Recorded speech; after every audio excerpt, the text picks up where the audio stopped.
బీసీల గురించి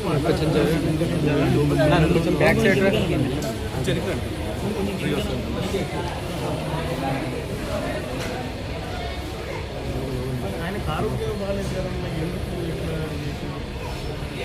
నీకు చెప్పిందా మా ఆఫీస్ అక్కడ ఏమంటలేదు సార్. ఇంట్లో నుంచి బయలుదేరి నేను ఏదన్నా ఒకటి చేస్తాను అనుకుంటే నేను మాట్లాడతాడా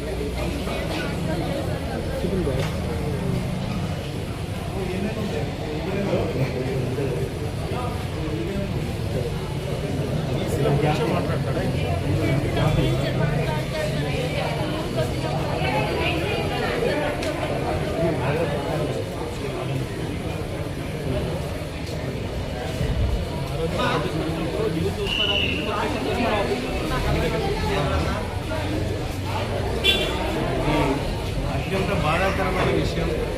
సోదరి చెప్తా ఉంది, బీసీ ఉద్యమం గెలవాలి, బీసీలకు హక్కులు రావాలి.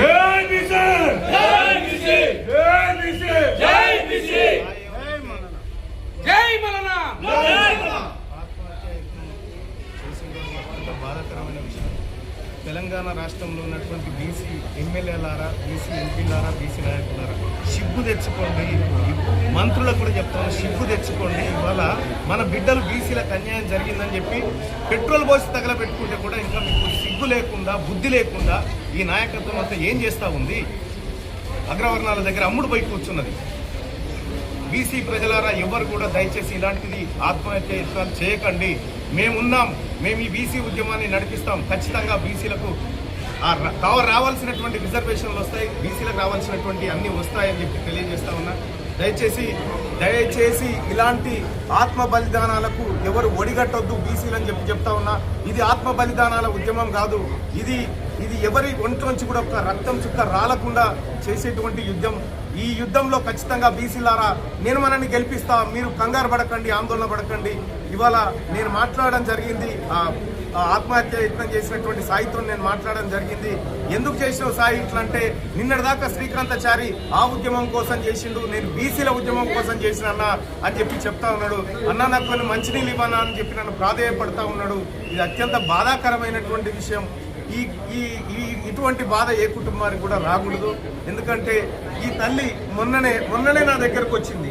మొన్ననే నా దగ్గరకు వచ్చి అన్న కష్టం ఉందన్న, అన్న కొద్దిగా ఇబ్బంది అవుతుందన్న అంటే నేనే ఈ తల్లికి 20,000 రూపాయలు ఇచ్చి రూమ్ రెంట్లు కట్టి ఈ గ్రాసరీస్ కొనుక్కోమని చెప్పి తోలించడం జరిగింది.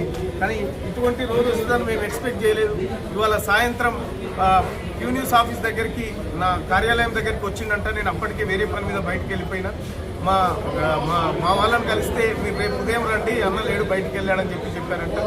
అయితే బయటికి వెళ్ళిపోయినటువంటి అతను రోడ్డు మీదకి ఎక్కి పెట్రోల్ పోసుకొని నిప్పంటించుకొని జై బీసీ బీసీలు గెలవాలి, కాంగ్రెస్ పార్టీ అన్యాయం చేసింది బీసీలకు అని చెప్పి నిజంగా చాలా చెప్తా ఉంటే అక్కడ ఉన్నటువంటి స్థానికులంతా మంటలార్పే ప్రయత్నం చేసినారు. ఉట్టిన గాంధీ హాస్పిటల్కి తీసుకురావడం జరిగింది. ఈ గాంధీ హాస్పిటల్లోకి మేమందరం కూడా తెలంగాణ రాజ్యాధికారం పార్టీ నాయకత్వం అంతా కూడా ఇక్కడికి రావడం జరిగింది. వచ్చి ఇక్కడ సాయిని పరామర్శించడం జరిగింది.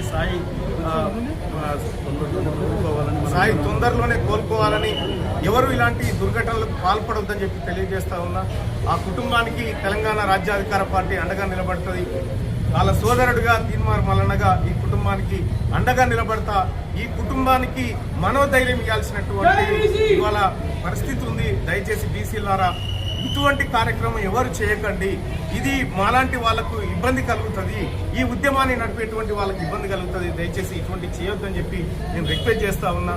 మీ అందరికి కూడా మరొకసారి దండం పెట్టి చెప్తా ఉన్నా, ఈ ఉద్యమం ఆత్మహత్యల ఉద్యమంగా జరగకూడదు.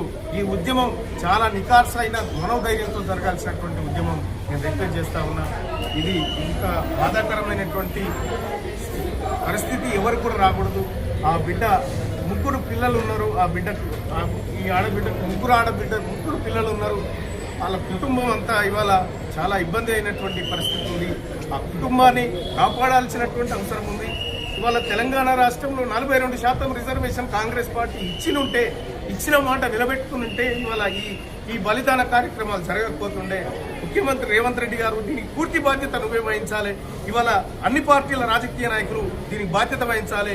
మరి ముఖ్యంగా బీసీ నాయకులారా, మీరు ఎట్టి పరిస్థితుల్లో ఇటువంటి జరగకుండా మనమంతా ఐక్యంగా ఈ ఉద్యమాన్ని చేయాల్సినటువంటి అవసరం ఉంది. ప్రజలకు ధైర్యం చెప్పాల్సినటువంటి అవసరం ఉంది. ఓవైపు బీసీలకు రిజర్వేషన్ ఇస్తానని మోసం చేసినటువంటి కాంగ్రెస్ పార్టీ ఈ సాయి ఏదైతే ఆత్మహత్య యత్నం చేసిండో సాయి ఈశ్వర్, ఒక చారి బిడ్డ, ఒక మా బీసీ బిడ్డ, ఈ ఆత్మ బలిదానం అనేది బాధాకరం. వాళ్ళ కుటుంబానికి మేము అండగా ఉంటాం, ఇక్కడే ఉంటాం. ఖచ్చితంగా సాయికి నయమయ్యే వరకు సాయిని బాగు చేసుకుంటాం. సాయిని తిరిగి మామూలు మనిషిని చేసుకోవడానికి మేము ఇక్కడ కృషి చేస్తామని చెప్పి తెలియజేస్తాం. పార్టీలో బీసీలకు న్యాయం చేస్తామనుకుంటే పార్టీలకు అంకితమైన వాళ్ళకి ఇట్లాంటి వాళ్ళకి ఏమైనా సిగ్గు ఉండాలి కదా. వాళ్ళ ఇళ్లలో ఎవరైనా భరణ చేసుకుంటే, వాళ్ళ ఇళ్లలో ఎవరైనా చనిపోతే ఒక చిన్న సురుకు అంటుకుంటేనే మనం ఎంతో ఇబ్బంది పడతాం. అటువంటిది ఒంటి మీద పెట్రోల్ పోసుకొని నిప్పంటించుకున్నాడు సాయి ఈశ్వరు. మరి ఇప్పటికి కూడా వీళ్ళ ఒంటికి ఇంత సురుకు కూడా తగలలేదు ఇప్పటి వరకు అంటే సిగ్గుచేటు. ఖచ్చితంగా తెలంగాణ